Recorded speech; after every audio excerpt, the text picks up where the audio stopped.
Right. Javas, I want to get your thoughts on this. Where do we stand as a nation this morning in light of everything that has happened?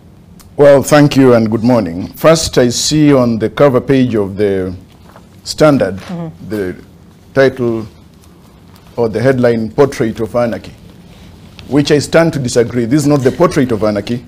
This is the portrait of bad leadership in this country, which of course the consequential effect is anarchy. You ask, where do we stand as a country? I think we are not just standing as a country. We are comfortably seated as a country with and babysitting the kind of leaders that we have in Kenya today. We are here because we have made deliberate choices to be here. Because it is we who listen to the incitement and in fact are humored and entertained by the remarks that are insightful by these politicians. We are the ones that are willingly being paid to go and cause mayhem as citizens of this country. We are the ones that give them attention. So we are here because we brought ourselves here. But should we remain here? No, we must not. In fact, everything that is happening in this country today is disgusting. It is sad. It is, in fact, very bad that a country that has traveled so far through our history, we refuse to learn. When you turn the pages of history, whether in this country or even globally, you realize that every kind of major disaster has been because of politicians. Wagala massacre of 1984 was because of politicians who were ruling at the time.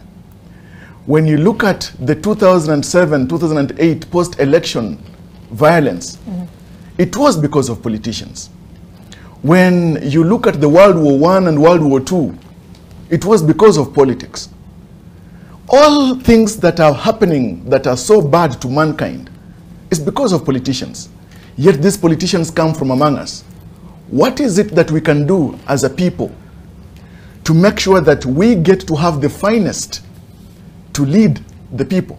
Now, beyond us, in fact, frowning at the anarchy and the bad leadership to which we are lamenting, why is it that we still continue to give audience to these leaders? For example, even just yesterday, politicians on both sides, even start with the press conference by the Azimio leadership. When you examine the content of that presser, you realize that it's not a press statement that is gravitating towards having a cohesive nation. It is a press statement and remarks by leaders who are in fact trying to push the country on the brink of the precipice. Fueling the tensions are already And that is the problem that we have. But why is it then that we are glued still in this situation? And pardon me for this, media. Today, as I sit here, media is politically embedded. When you look at even the coverage of stories, you realize how there is embedded journalism, embedded media in terms of inclined reporting.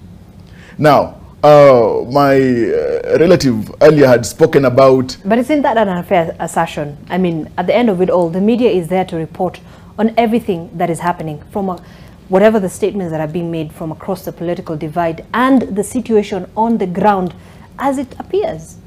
Right? The issue is not a blanket condemnation of media. No. In fact, media has always helped to put everything in the spotlight.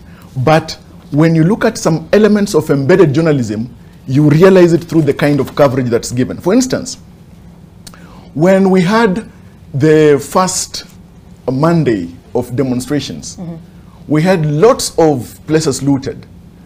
There was no alarmist reporting or coverage to the extent that the coverage of Spectre International and the Northlands Farm have been covered. That is a demonstration of embedded journalism.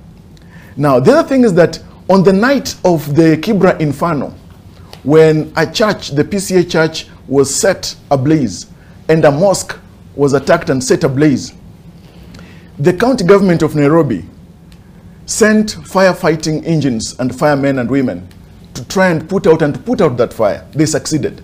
That has not even been given the necessary coverage that is due to the county government for that great effort. So you see, that is embedded reporting. And that's why I'm saying that media is very critical in society. But what is important is that the media should not find itself in a situation that's boxed because of politics and political interests. Okay.